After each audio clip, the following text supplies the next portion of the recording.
Welcome to Zee Telugu news market watch. Stock market ఒక 5 months నుంచి చూస్తే ఫుల్ కరెక్షన్లో ఉంది.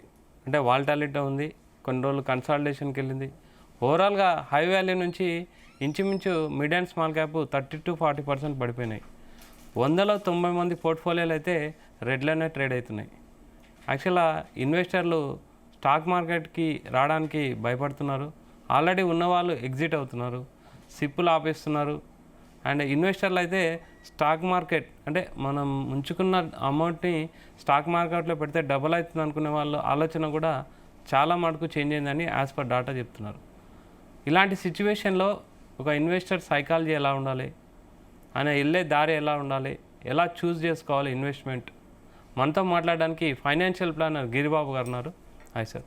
నమస్తే అండి. సార్, ఇప్పుడు మార్కెట్ చూసారు, full volatility, crash. Screen open చేస్తే మార్నింగ్ రెడ్లోనే కనబడుతున్నాయి. ఎవరు పోర్ట్ఫోలియోలు చూసినా ఆల్ ఆర్ ఇన్ రెడ్ కలర్లో ఉన్నాయి. ప్రజెంట్ ఇన్వెస్టర్ ఒక సగటు ఇన్వెస్టర్ ఎలా ఆలోచించాలి, సైకలాజికల్గా ఎలా స్ట్రాంగ్ ఉండాలి, అంటే ఎగ్జిట్ ఎక్కువ అవుతున్నారు. అవునండి. యాక్చువల్గా జరిగిన మిస్టేక్ ఏంటంటే ఇదేమీ కొత్త కాదు. మీరు గత 30 years 40 years హిస్టరీ తీసుకుంటే ప్రతి డికేడ్కి ఒకసారి మార్కెట్ 30-40% పైన పడుతుంది. 30-40% ప్రతి డికేడ్కి ఒకసారి. ఎవ్రీ 5 yearsకి ఒకసారి ఒక 20% పడుతుంది. ఎవ్రీ ఇయర్ సపోజ్ మీరు క్యాలెండర్ ఇయర్ ఎనీ ఇయర్ తీసుకోండి, calendar year January 1st to December 31st తీసుకుంటే ఇంచుమించుగా 8-10% ఎవ్రీ ఇయర్ పడుతుంది. మీరు ఆ క్యాలెండర్ ఇయర్లో Sensex highest point, Sensex lowest point of calendar year తీసుకుంటే మీకు 8-10% ఉంటుంది. ఇది సహజ పరిణామమే. కానీ ఇప్పుడు పడుతున్న దాని గురించి ఎక్కువ బజ్ వినపడి ఎక్కువ మంది బెంబేలెత్తిపోయి ఎక్కువ మంది ఇబ్బంది పడడానికి గల మెయిన్ కారణం ఏంటంటే మీరు కోవిడ్కి ముందు the total investors in the market మీరు కౌంట్ చేసుకుంటే డిమాట్ అకౌంట్స్ గట్టిగా 2 కోట్లు ఉండవు బిఫోర్ కోవిడ్ 2020 మార్చ్ ముందు. అండ్ ఓవరాల్ ఒక 2 crores డిమాట్స్ ఉంటే అలా యాక్టివ్ ఎన్ని ఉంటాయి, గట్టిగా less than 1 crore కూడా ఉండవు. తర్వాత మ్యూచువల్ ఫండ్ ఇన్వెస్టర్స్ మొత్తం కలిపి కూడా 1 crore ఉండరు బిఫోర్ 20. ఈ 2020 తర్వాత మార్కెట్ వన్ సైడ్ వెళ్ళిపోతూ ఉంటే 2020 ఏప్రిల్ తర్వాత నుంచి 21, 22 అందరు ఇంట్లో కూర్చొని ఉండడం వల్ల తర్వాత డిమాట్ అకౌంట్స్ ఈజీగా ఓపెన్ చేసే అవకాశం టూ మచ్ వెళ్ళిపోయింది. అది ఎంత టూ మచ్ అంటే 2 కోట్ల డిమాట్ అకౌంట్స్ 20 కోట్లు అయిపోయాయి. ఎప్పటికీ 1 year బ్యాక్ వే. అంటే మీకు మొదటి 2 కోట్లు రావడానికి 20 సంవత్సరాలు పడితే జస్ట్ 2 కోట్ల నుంచి 20 కోట్లు వెళ్ళడానికి 4 years పట్టింది.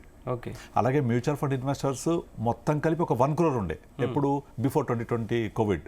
అండ్ పోస్ట్ కోవిడ్ మొత్తం మ్యూచువల్ ఫండ్ ఇన్వెస్టర్స్ దగ్గర 5 కోట్లు అయ్యారు. అంటే ఇన్వెస్టర్స్ ఏమో 1 crore to 5 crores అయ్యారు MF investors. And demat accounts ఏమో అంటే ఒక్కొక్కరికి 2-3 డిమాట్ అకౌంట్ ఉంటాయి, ఫ్యామిలీ మొత్తం ఉంటాయి, అలా కౌంట్ చేసుకుంటే నెంబర్ ఎక్కువ ఉంటుంది డిమాట్ అకౌంట్స్. సో వాళ్ళంతా ఇది చూసారు. నెక్స్ట్ ఇదంతా నెంబర్ అది. ఇక ఇన్వెస్ట్మెంట్స్ పరంగా చూసుకుంటే మార్కెట్ ఏమైంది, 2020 ఏప్రిల్లో Sensex was on the day లో వచ్చేసి అరౌండ్ 25,000 26,000. మార్చ్ ఎగ్జాక్ట్లీ లాక్డౌన్ అయిపోయింది. 25th మార్చ్ నుంచి చూసుకుంటే మీకు 26-27,000 నుంచి అసలు ఇంకా ఆల్ టైమ్ లో నుంచి ఇంకా అసలు కంటిన్యూస్గా ఎక్కడ బ్రేక్ లేకుండా 21 October దాకా 60,000 వెళ్ళిపోయింది. మనం ఇంకా 2020లో 20,000 చూసాము, 25,000 చూసాము, 50,000 కూడా చూసాము. అంటే ఒకే సంవత్సరం సెన్సెక్స్ డబల్ అవడం చూసాము 2020 నవంబర్ వరకు అలా. ఇంకా నవంబర్ 2020 US ఎలక్షన్స్ అయిపోయాయి, జో బైడెన్ వచ్చాడు. దాని తర్వాత కంటిన్యూస్గా 21 October దాకా అది కంటిన్యూ అవుతుంది ర్యాలీ. అది 21 October దాకా. ఆ తర్వాత నెమ్మదిగా రష్యా ఉక్రెయిన్ వార్ ట్రిగ్గర్ అవ్వడము 21 October నుంచి 23 March వరకు, అంటే ఆల్మోస్ట్ 18-20 months మళ్ళీ కన్సాలిడేషన్ ఫేస్. కానీ పడలే మార్కెట్, ఓన్లీ టైం కరెక్షన్ అయింది. 21 Octoberలో అరౌండ్ 60,000 టచ్ అయిన సెన్సెక్స్ 23 March వరకు మళ్ళీ 60,000లో ఉంది. ఈ మధ్యలో ఒక 5-10% అటు ఇటుగా అయ్యి ఆ 18 months అట్లాగే కన్సాలిడేట్ అయింది. ఇక 23 March స్టార్ట్ అయింది ర్యాలీ. అక్కడ నుంచి ఎటువంటి బ్యాడ్ న్యూస్ పట్టించుకోలేదు. 24 Septemberకి ఆల్ టైమ్ హై టచ్ అయిపోయింది, 86,600 టచ్ అయింది. ఈ మధ్యలో మనకు అతిపెద్ద బ్యాడ్ న్యూస్ ఏంటంటే పొలిటికల్గా ఇప్పుడున్న ఎన్డీఏ గవర్నమెంట్ వాళ్ళకు పూర్తి మెజారిటీ రాలేదు. వాళ్ళు 400 ఎక్స్పెక్ట్ చేస్తే పోయినసారి లాగా 300 రాకపోగా అట్లీస్ట్ మ్యాజిక్ ఫిగర్ కూడా రాలేదు 272, 240. ఇది ఒక విధంగా చెప్పండి బ్యాడ్ న్యూసే. కోalition గవర్నమెంట్ అనేది ఎక్స్పెక్ట్ చేయలేదు అసలు. అయినా సరే మార్కెట్ ఒకే రోజు రియాక్ట్ అయింది. మార్నింగ్ 6,000 పడింది, సాయంత్రానికి -4,000.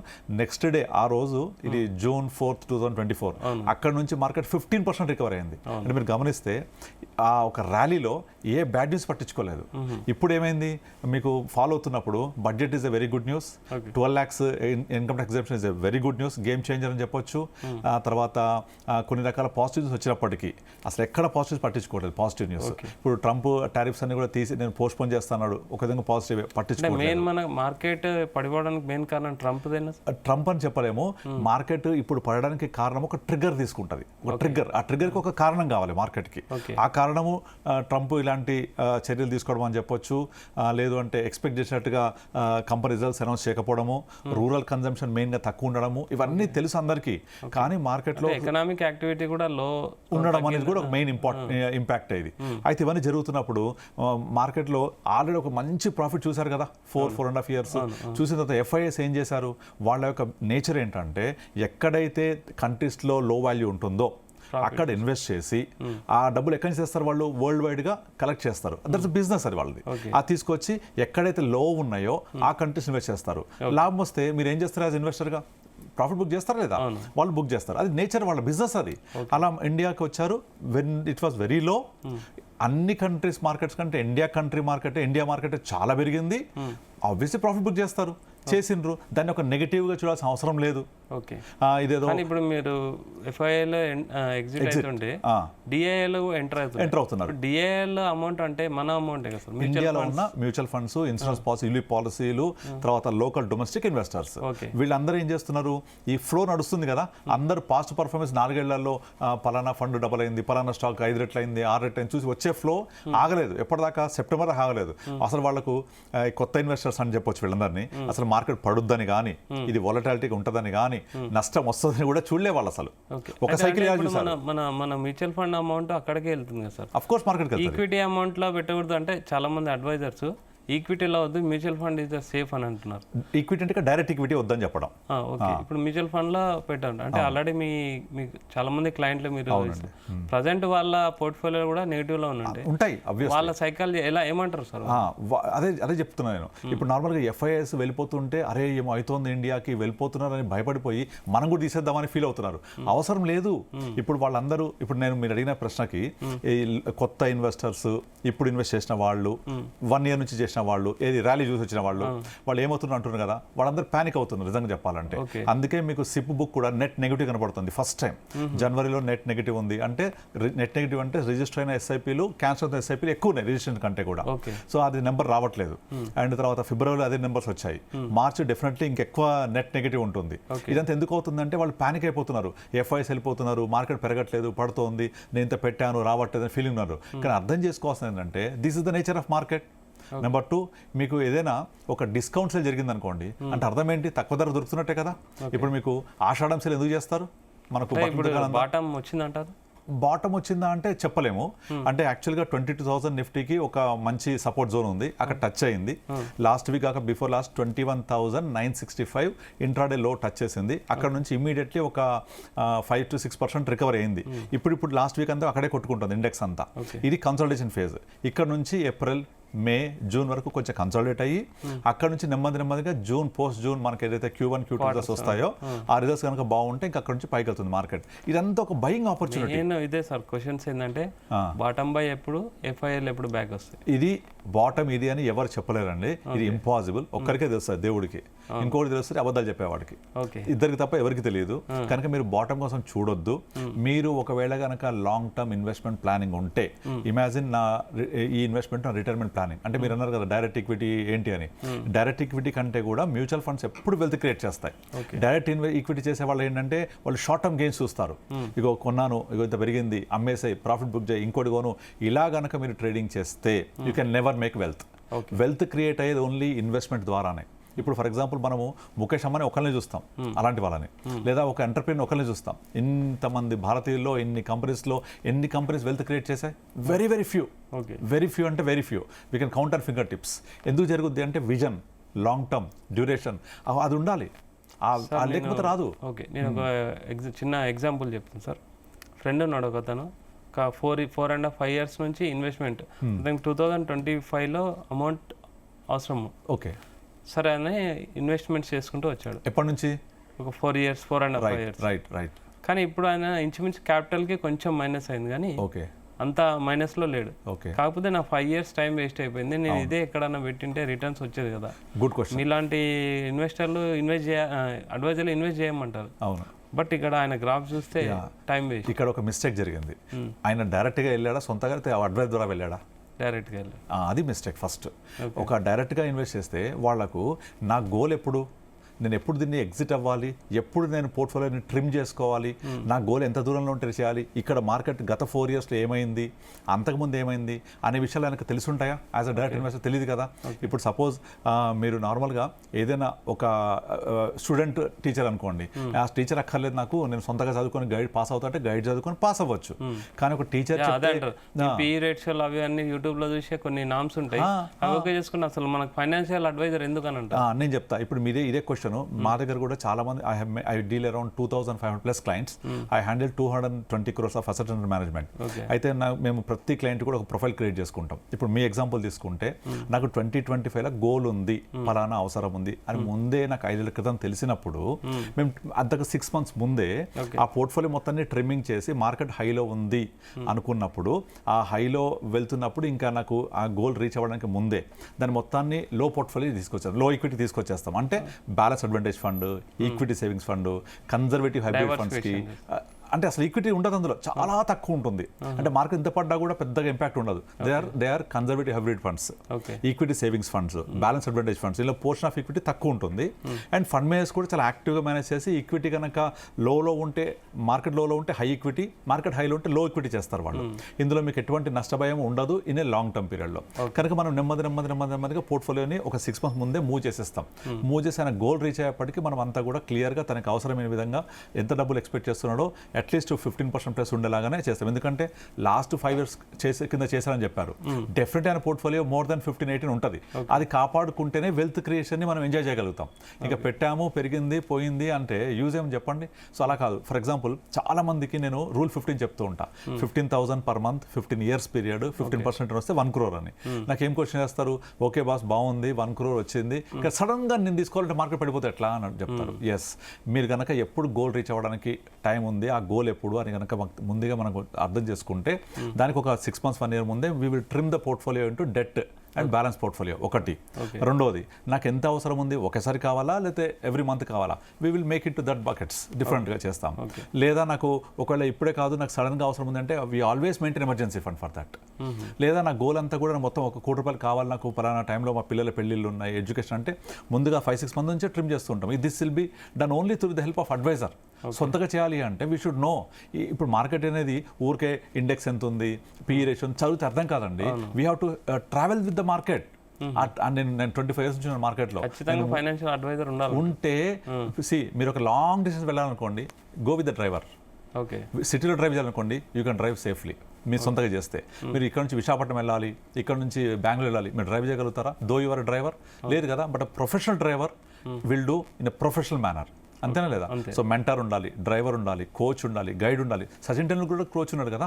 Sachin is a India world's cricket god, but he has a Ramakant Achrekar is guide. Everyone. ఇప్పుడు సింధు కోచ్తోనే కదా ఇంత పైకి వచ్చింది. కోచ్ ఏం చేస్తారంటే ఎక్కడ మిస్టేక్స్ చేస్తున్నా దాన్ని కరెక్ట్ చేస్తారు. ఓకే, అంతేగాని కోచ్ వల్ల వీళ్ళు షైన్ అవుతారంటే డెఫినెట్లీ కోచ్ వల్ల షైన్ అవ్వడానికి స్కోప్ ఎక్కువ పెరుగుతుంది. ఆమెలో సొంతగా ఆట ఉంటుంది. Sachin is a good player, but coach will refine that. అందుకే ఎంతమంది గల్లీ క్రికెట్లో ఎంతమంది ఆడిన, ఎందుకు మీరు సచిన్ కాలేరు అంటే without coach, without proper guidance, without proper mentoring. So అందుకే మెంటర్ కావాలి, గైడ్ కావాలి, కోచ్ కావాలి, అడ్వైజర్ కావాలి, సారథి కావాలి. అర్జునుడు కూడా సారథి ఉన్నాడు కదా. సో కర్ణుడు కూడా సారథి ఉన్నాడు, but he's a bad advisor. Arjun కొంత గుడ్ అడ్వైజర్. సో ఈ బికమే అర్జునుడు అలా తయారయ్యాడు. సో అందుకనే ప్రతి ఒక్కళ్ళు కూడా ఇలా ప్లాన్ చేసుకోవాలి. సార్ ఇంకోటి, ఇన్వెస్ట్మెంట్ చేసే వాళ్ళకు మెయిన్ క్వశ్చన్ ఏంటంటే లంసమా సిప్పా? ఓకే, ఏది బెటర్? లంసమా సిప్పా అంటే యాక్చువల్గా ఇప్పుడు మీరు హోటల్కి వెళ్తే వెజ్ బిర్యానీ ఉంది లేకపోతే ఇంకేదో బిర్యానీ ఉందని చెప్తారు. ఏది బెటర్ అంటే ఏం చెప్తారు? మీకు ఏది ఇష్టం ఉంటే తినొచ్చు, దాంట్లో డిఫరెన్స్ ఏం లేదు కదా. అంటే సో మీరు అలాగే చాలా మంది పోర్ట్ఫోలియోలు చూసి అదే చెప్తున్నాను, లంసమ్ సిప్కి డిఫరెన్స్ ఏంటంటే నా దగ్గర డబ్బులు ఉన్నాయనుకోండి, ఒకేసారి ఉన్నాయనుకోండి, మీరు బ్యాంక్ అకౌంట్లో పెట్టుకొని ఉంచొద్దు, మార్కెట్ వాల్యూ చూసుకొని ఇన్వెస్ట్ చేసుకోవాలి. ఫర్ ఎగ్జాంపుల్ ఈ ప్రశ్న మనకి ఈరోజు అడుగుతుంటే నేను ఇప్పుడు లంసమ్ని మాక్సిమం పెట్టేసేయండి, దీన్ని ఒక 2 to 3 monthsలో ట్రాగర్ చేయండి అని చెప్తాను. 2 to 3 months, ఎక్కువ కూడా అక్కర్లేదు. లైక్ ఇవాళ మనం మార్చ్లో ఉన్నాం కదా, మార్చ్, ఏప్రిల్, మే, జూన్ వరకల్లా మొత్తం స్టాగర్డ్ మేనర్లో ఇన్వెస్ట్ అయిపోవాలి లంసమ్ ఉంటే. సిప్ ఉంటే అది ఎలాగో కంటిన్యూ అవుతుంది, ప్రాబ్లం లేదు. కానీ అలా డబ్బులు లేవు లంసమ్కి, తప్పదు సిప్పే. ఇదే ప్రశ్న మీరు సెప్టెంబర్లో అడుగుంటే డెఫినెట్ వద్దని చెప్పేవాడు నేను. డెట్లో పెట్టుకుని కూర్చోండి, మార్కెట్ కొంచెం తగ్గేదాకా వెయిట్ చేయండి అని. మేము సెప్టెంబర్ కాదు, ఆల్మోస్ట్ ఏప్రిల్, మే నుంచే ప్రతి ఇన్వెస్ట్మెంట్ లంసం వచ్చిన ప్రతిది, ఈవెన్ ₹1,00,000 వచ్చిన లంసం నేను డెట్లో పెడుతూ వచ్చాను. ఇంకా నేను అది ఎప్పుడు ఏప్రిల్ నుంచి పెడుతూ ఉంటే మే, జూన్, జూలై మార్కెట్ పెడుతూ అందరూ తిడుతున్నారు మమ్మల్ని, ఎందుకంటే మీరు డెట్లో పెట్టారు మార్కెట్ పెరుగుతుందని. పర్వాలేదు, valuations are not in a right way, అది చాలా ఎక్స్పెన్సివ్ జోన్లో ఉన్నాయి. మీ వాల్యుయేషన్ గుర్తొచ్చింది. ఇంకోటి చెప్తాను, ఇప్పుడు నార్మల్గా కరెక్షన్స్ 2 రకాలు ఉంటాయి, టైం కరెక్షన్, ప్రైస్ కరెక్షన్. కానీ ఈసారి జరుగుతోంది అలాంగ్ విత్ బోత్ టైం, ఇది వాల్యూ కరెక్షన్ కూడా జరుగుతుంది. ఈ వాల్యూ కరెక్షన్ అంటే ఎక్స్పెన్సివ్ వాల్యుయేషన్స్ నుంచి ఫెయిర్ వాల్యూకి వస్తుంది మార్కెట్. ఇలా జరగడం మొదటిసారి జరుగుతుంది ఇట్లా. అందుకనే మీకు ఇండెక్స్ చూస్తే సెన్సెక్స్, నిఫ్టీ ఒక 15-16 పడింది, మిడ్ అండ్ స్మాల్ క్యాప్ ఒక 23-25 పడింది. But majority of stocks more than 30%, 40%, 50%, 60% పడ్డ స్టాక్స్ ఉన్నాయి. కారణం ఏంటి? ఒక 2020 అప్పుడు ₹100 స్టాకు, అది 4 times 5 times అయిపోయింది, అంటే ₹100 500 అయింది. ఇప్పుడు అందులో ఒక 50% పడింది, అంటే 400ది 200కి వచ్చేసింది, ఫేర్ వాల్యూకి వచ్చేస్తుంది. అట్లా వాల్యూ కరెక్షన్ బాగా జరిగింది. బట్ ఇండెక్స్ కరెక్ట్ అయింది, నిఫ్టీ, సెన్సెక్స్ ఒక 15-16%, 86,000 నుంచి 74,000. వేరాజ్ మిడ్ అండ్ స్మాల్ క్యాప్ ఒక 23% కరెక్ట్ అయింది. బట్ మెజారిటీ స్టాక్స్ ఎక్కువ కరెక్ట్ అయింది, ఎందుకంటే స్టాక్స్ అలా ర్యాలీ అయినాయి కాబట్టి అలా పడుతున్నాయి. ఇదంతా అర్థం చేసుకోవాలి మనం. కనుక యాజ్ ఎ న్యూ ఇన్వెస్టర్గా పానిక్ అవ్వద్దు, గుడ్ టైం టు ఎంటర్. అలాగే పాత ఇన్వెస్టర్స్ ఎవరైతే ఎగ్జిస్ట్ ఉన్నారో వాళ్ళ జర్నీ కనుక ఒక 10 ఏళ్ల తర్వాత అనుకోండి, ఎంత ఉంటుంది 10 ఏళ్ల తర్వాత సెన్సెక్స్ 2 లక్షలు వెళ్తుంది కదా. మీరు 2 లక్షల సెన్సెక్స్ వెళ్ళినప్పుడు మీ ఇన్వెస్ట్మెంట్ 72,000 చేస్తే ఏంటి, సెన్సెక్స్ 73,000 చేస్తే ఏంటి, 74,000 చేస్తే ఏంటి, nothing, no difference in a long run. మీరు ఒక 2 లక్షల సెన్సెక్స్ వెళ్ళినప్పుడు చూస్తే మీ ఇన్వెస్ట్మెంట్ ఇప్పుడు చేసిన దానికి 1 year క్రితం చేసిన దానికి పెద్ద డిఫరెన్స్ ఉండదు, హార్డ్లీ 1% డిఫరెన్స్ ఉండదు. ఇదంతా షార్ట్ టర్మే. అందుకే స్టాక్ మార్కెట్ షార్ట్ టర్మ్లో ఓటింగ్ మిషన్ లాగా ఉంటుంది, ఎవరైతే ఓటేస్తే పెరుగుద్ది తగ్గుద్ది. బట్ లాంగ్ టర్మ్లో వెయింగ్ మిషన్ లాగా అవుతుంది, అది అంత బరువెక్కిపోతుంది. కనుక nothing to panic, golden opportunity, మళ్ళీ రాదు మనకు. ఓకే, గోల్డెన్ ఆపర్చునిటీ అంటున్నారు ఇన్వెస్ట్మెంట్కి. అయితే నేను ఈక్విటీ ఇన్వెస్ట్మెంట్ చేయాలా, మ్యూచువల్ ఫండ్ ఇన్వెస్ట్మెంట్ చేయాలా, ట్రేడింగ్ చేయాలా? First of all trading big no. Okay, ఎందుకంటే ఇప్పటిదాకా ట్రేడింగ్ చేసి నష్టపోయిన వాళ్ళు 190 మంది ఉన్నారని సెబిఏ రిపోర్ట్ ఇస్తోంది. ప్రతి ఒక్క డిమాండ్ మ్యూచువల్ ఫండ్ అది యాప్ ఓపెన్ చేసినా ఫస్ట్ కాషన్ అదే ఇస్తుంది. ఎందుకు అంటే సబ్జెక్ట్ టు మార్కెట్ రిస్క్ 190 మంది నష్టపోతున్నారు. So trading no. రెండోది డైరెక్ట్ ఈక్విటీ. డైరెక్ట్ ఈక్విటీ చేయాలి అంటే మీకు చాలా నాలెడ్జ్ ఉండాలి, టైం స్పెండ్ చేయగలగాలి. అంత నాలెడ్జ్ లేకపోతే ఆ కంపెనీ ఏం చేస్తుంది, ఇప్పుడు ఫర్ ఎగ్జాంపుల్ నాలెడ్జ్ పెంచుకోవడానికి కొత్త క్లాసులు వింటున్న వాళ్ళకి ఏం చెప్తారు సార్? ఎన్ని క్లాసులు విన్నా కూడా మీ టైం అంతా కూడా అలా టైం వేస్ట్ చేసుకొని దాంట్లో చేస్తే సడన్ గా ఇండస్ఇండ్ బ్యాంక్ న్యూస్ వచ్చింది రీసెంట్ గా, ఒక రోజు 25%, నెక్స్ట్ 20% పడింది. ఎప్పుడు రికవరీ కావాలి అది? ఇప్పుడు ఇంకోటి, ఇప్పుడు ఇంత లెవెల్కి వచ్చాక ఇండస్ఇండ్ బ్యాంక్ కొనాలా వద్దా ఎవరు చెప్తారు? మీ ఎగ్జాంపుల్ చెప్తాను. రీసెంట్గా 10th March పడడానికి 1 day బిఫోర్ మోతీలాల్ ఓస్వాల్ వాళ్ళ యొక్క రీసెర్చ్ రిపోర్ట్లో ఇండస్ఇండ్ బ్యాంక్ బై అని ఇచ్చారు వాళ్ళు, తెలుసా? మీరు చెక్ చేసుకొని కావాలంటే మనీ కంట్రోల్లో ఉంది. మా అదే చెప్పేది. 10th వాళ్ళు ఏం చేస్తున్నారు, పడడానికి ముందు వాళ్ళు బై కాల్ ఇచ్చారు. అరే అంత పెద్ద రీసెర్చ్ ఆర్గనైజేషన్ కూడా బై కాల్ ఇచ్చారు, అది పడింది. అది అంటే ఎంత చేసినా కూడా ఫండమెంటల్స్ అని ఒకటి ఉంటాయి. ఇట్ ఇస్ సడన్ ట్రిగ్గర్ అయిన న్యూస్ ఇది. దీన్ని ఎవ్వరూ ప్రెడిక్ట్ చేయలేరు, ఇంపాసిబుల్. వాళ్ళు తప్పంటలేను. Fundamental the bank is good bank, recommendation correct అని కరెక్టే, కానీ సడన్ క్రాష్ ఏం చేస్తారు అప్పుడు మీరు? ఇది జరుగుతూ ఉంటాయి. మీ పోర్ట్ఫోలియో ఎంత ఉంటుంది? ఒక గట్టిగా ఒక 5 పోర్ట్ఫోలియో, 5 స్టాక్స్ 10 స్టాక్స్ ఉంటాయి. అది 2 పడ్డాయి అనుకోండి, ఆ ఇంపాక్ట్ చాలా ఎక్కువ ఉంటుంది. కానీ మ్యూచువల్ ఫండ్స్లో ఇది జరగదు. ఎందుకంటే mutual fund is a portfolio of so many stocks, bucket of so many stocks. అప్పుడు ఏమవుతుంది, కొన్ని పడతాయి, కొన్ని పెరుగుతాయి. అందులో కూడా ఇండస్ఇండ్ బ్యాంక్ ఉండొచ్చు, బట్ ఎంత వాల్యుయేషన్ ఉంటుంది? Hardly 2%, 3%. Doesn't impact much in over period of time. ఆ లోపల ఫండ్ మేనేజర్ రెక్టిఫై చేసేస్తారు. సో మీకు వెల్త్ క్రియేట్ చేయాలి అంటే, లాంగ్ టర్మ్ జర్నీ చేయాలి అంటే mutual funds are the best. మీకు స్టాక్ మార్కెట్తో చేయాలంటే ఇన్వెస్ట్ చేయాలి. స్టాక్ మార్కెట్లో కూడా మీరు రీసెర్చ్ చేయండి, మీరు స్టాక్స్ తీసుకోండి, వాటిని స్టడీ చేయండి, అది ఎట్లా వెళ్తుంది, బ్యాలెన్స్ షీట్స్ ఎలా వెళ్తున్నాయి, వాళ్ళు మొత్తం చేయాలి. ఇదంతా స్పెండ్ చేసే బదులు you invest on your self. Me skill పెంచుకోండి, మంచి జాబ్లో మంచిగా డబ్బులు సంపాదించండి, ఇన్వెస్ట్ చేయండి. ఒక ఎగ్జాంపుల్ చెప్తాను. మీరు 25 హిస్టరీ తీసుకోండి. 25 ఇయర్స్ బ్యాక్ ఉన్న any mutual fund, 25 years back ఉన్న ఎనీ మ్యూచువల్ ఫండ్ లక్ష పెడితే వాళ్ళ కోటి రూపాయలు పైన ఉంది any mutual fund. But 25 years back ఉన్న ఎనీ స్టాక్లో ఎంత పెరిగినాయని చూసుకుంటే you not even count and finger tips. కనీసం ఒక 5% స్టాక్స్ పెరిగి ఉండవు. 95% ఆఫ్ స్టాక్స్ ఐదర్ తగ్గిపోవడమో వెళ్ళిపోవడమో ఏదో జరుగుతూ ఉంటాయి. ఎగ్జాంపుల్, సెన్సెక్స్లో 30 స్టాక్స్ ఉంటాయి కదా, మీరు గత 25 ఇయర్స్లో కేవలం 6 స్టాక్స్ మాత్రమే సెన్సెక్స్లో రిపీట్ అయినాయి. 24 stocks are vanished from the Sensex, అంటే వెళ్ళిపోయినాయి. అంటే సెన్సెక్స్కి వస్తే మంచి స్టాకే వచ్చింది, అంత మంచి బ్లూ చిప్ కంపెనీ కూడా వెళ్ళిపోతూ ఉంటాయి. 6 మాత్రమే కంటిన్యూ అయినాయి. 2 Tata group, L and T, Reliance Industries, ఇంకో 2 ఉన్నాయి. డేటా చూడండి దొరుకుతుంది. ఈ 6 స్టాక్స్ రిపీట్ అయినాయి. మిగతా 24 స్టాక్స్ అని వెళ్ళిపోయినాయి. అంటే సెన్సెక్స్లో వస్తే మంచి కంపెనీస్ ఉండాలి కదా, వాటికే దిక్కులేదు. ఇక మనం ఎలా దాన్ని అసెస్ చేయగలం? కనుక వెల్త్ క్రియేట్ చేయాలి అంటే invest in mutual fund, definitely మీకు వెల్త్ క్రియేట్ అవుతుంది ఓవర్ పీరియడ్ ఆఫ్ టైం. అదే స్టాక్స్లో ఓవర్ పీరియడ్ ఆఫ్ టైం అయితే ఆ కంపెనీ ఏమైందో మనం వాచ్ చేస్తూ ఉండాలి, విచ్ ఇస్ వెరీ డిఫికల్ట్ యాక్చువల్గా. సార్ ఇప్పుడు స్టాక్స్ మ్యూచువల్ ఫండ్ ఏదైనా మంచి మ్యూచువల్ ఫండ్ తీసుకోవాలని చెప్తున్నారు. మంచి మ్యూచువల్ ఫండ్ తీసుకోవాలంటే మీరు ఫైనాన్షియల్ అడ్వైజర్ని సెలెక్ట్ చేసుకోమంటున్నారు. ఒక మంచి ఫైనాన్షియల్ అడ్వైజర్ అనేది మనకు ఎట్లా తెలుస్తుంది? డాక్టర్స్ చాలా మంది ఉంటారు కదా మనకు. మంచి డాక్టర్ ఎలా ట్యాగ్ వేసుకుంటారా మంచి డాక్టర్ అని? కాదు కదా, ట్రీట్మెంట్ మౌత్ పబ్లిసిటీ అంతే, దట్స్ ఆల్. మీరు మామూలుగా రివ్యూస్ చూడండి. సో ఇప్పుడు వాల్యూమ్ ఎంత హ్యాండిల్ చేసి చూడండి. I handle around 210 crores top in AP Telangana. So అలా 200 crores మేనేజ్ చేసి ఎంతమంది ఉంటారు కౌంట్ చేయండి. నాట్ ఈవెన్ ఫింగర్ టిప్స్ 10 మంది కూడా ఉంటారు. సో అలా ఎంత వాల్యూమ్ మెయింటైన్ చేస్తున్నారంటే అంత వాల్యూమ్ జనరేట్ అయింది వెల్త్ అని అర్థం. ఎంతమంది క్లయింట్స్ ఉన్నారని అంత జనరేట్ అయింది వెల్త్ క్రియేట్ అయింది. వెళ్ళండి, కలవండి అందరు అడ్వైజర్స్ని, వాళ్ళు ఏం చెప్తున్నారు, ఏం చేస్తున్నారు, వాళ్ళ క్లయింట్స్కి ఎలా క్రియేట్ చేశారు వెల్త్, అలా చూసి మనం డెసిషన్ తీసుకోవచ్చు. ఇప్పుడు డాక్టర్స్ ఎంతమంది ఉన్నారు, ఇన్ని హాస్పిటల్స్ ఉన్నాయి, మనం ఎలా డెసిషన్ తీసుకుంటాం? డిపెండింగ్ ఆన్ ది రెఫరెన్స్ ద్వారా, డిపెండింగ్ ఆన్ ది వాళ్ళ డాక్టర్ మనకు ఎలా ట్రీట్మెంట్ చేస్తున్నాడో అని అర్థం చేసుకోవడం ద్వారా అలా మనం ఐడెంటిఫై చేసుకోవచ్చు. అంతే తప్ప నేను బెస్ట్ అని ఎవరు ట్యాగ్ వేసుకోరు కదా. Correct, of course every one is బెస్టే నా దృష్టిలో, but you should select a suitable adviser. మీకు ఇంతకుముందు జరిగిన ట్రీట్మెంట్ మోత్ రెఫరెన్స్. ఎగ్జాక్ట్లీ. సార్ ఇంకోటి ఫైనల్గా, present Indian stock market situation ఏంటి? ఇన్వెస్టర్లు ప్యానిక్ అవుతున్నారు, వాళ్ళకి ఏం చెప్తారు? అస్సలు అవ్వద్దండి, ఇట్స్ గోల్డెన్ ఆపర్చునిటీ ఇది. ఒకటి చెప్తాను, ఇప్పుడు మామూలుగా ఈ ట్రంప్ ఈ టారిఫ్స్ వేసాడని ఇంకొకటి న్యూస్ వచ్చింది, రకరకాలుగా వస్తున్నాయి కదా. Weather any company stopped their business? లేదు కదా. ఆ కంపెనీస్ రన్ అవుతూనే ఉంటాయి, పెరుగుతూనే ఉంటాయి, వెళ్తూనే ఉంటాయి పైకి. మనం ఏం చేస్తున్నాము? ట్రంప్ టారిఫ్ వేసిన మనమైతే పొద్దున బ్రష్ చేయడం ఆపలే కదా, అంటే కాల్గేట్ పామలీ వాడుతున్నాం. ఇప్పుడు నేను ట్రావెల్ చేశాను కార్లో, మారుతి కారు, దాని షేర్స్ పెరుగుతూనే ఉంటాయి. పెట్రోల్ డీజిల్ కొట్టించాను, petrol rates IOCL, BPCL, HPCL, ONGC పెరుగుతుంటే మనం కరెంట్ వాడుతున్నాం, ఎన్టీపీసీ. ఇవన్నీ ఏంటంటే డే టు డే మనకు ఉపయోగపడే ప్రతి కంపెనీ కూడా. ఇండియాలో 6,000 కంపెనీస్ లిస్ట్ అయ్యి ఉంటాయి. ప్లస్ ప్రతి కంపెనీ ఏదో ఒక ప్రోడక్ట్ సర్వీస్ ఇస్తారు కదా. ట్రంప్ టారిఫ్ వేసిన కంపెనీ ఆపేసిందా? ఇవన్నీ స్పెక్యులేషన్ షార్ట్ టర్మ్లో. లాంగ్ టర్మ్లో ప్రతి కంపెనీ గ్రో అవుతూ ఉంటుంది, పడుతూ లేస్తూ వెళ్తుంటుంది. మనం ఐడెంటిఫై చేయలేం కాబట్టి మ్యూచువల్ ఫండ్ రూట్ అని చెప్పేది. సో లాంగ్ రన్లో ప్రతిదీ పెరిగే ఉంటుంది. బ్యాడ్ బాయ్స్ పనిష్ అవుతారు, గుడ్ బాయ్స్ కంటిన్యూ అవుతూ ఉంటారు. బ్యాడ్ బాయ్ ఎవరు, గుడ్ బాయ్ ఎవరు తెలియదు, బట్ మార్కెట్ ఇస్ ఎటర్నల్, ఎప్పటికీ వెళ్తూనే ఉంటుంది. ఇవన్నీ కూడా బిజినెస్ చేసేది ఎవరి కోసం? మనుషుల కోసం. మనం ఉన్నంతకాలం వాడుతూ ఉంటాం వాటిని. ఏదైనా కంపెనీ, ఇప్పుడు నోకియా కంపెనీ ఉంది, వాడిని తప్పు చేయలేదు, రైట్ చేయకపోవడం వల్ల వ్యానిష్ అయిపోయాడు మార్కెట్లో. కోడాక్ ఫిల్మ్ తప్పు చేయలేదు, రైట్ చేయకపోవడం వల్ల వ్యానిష్ అయ్యాడు. అలా కంపెనీస్ వస్తూ పోతూ ఉంటాయి, కానీ మార్కెట్ ఇస్ ఎటర్నల్, ఇది ఎప్పటికీ ఉంటుంది. ఇది వాళ్ళు తయారు చేసే వస్తువులు మనుషుల కోసమే, మనం ఉన్నంతకాలం ఉంటాయి. మీరు ఇండియా పాకిస్తాన్ యుద్ధం అయితే అప్పుడు ఇవన్నీ ఏమైనా అవ్వచ్చు, అలాంటి పరిస్థితి లేదు కదా. ఇండియా పాకిస్తాన్ లాగా అవ్వదు, ఇండియా బంగ్లాదేశ్ లాగా అవ్వదు. India is going to the top rural in the world. 10 yearsలో మీరు ఎక్కడికో వెళ్తుంది ఇది.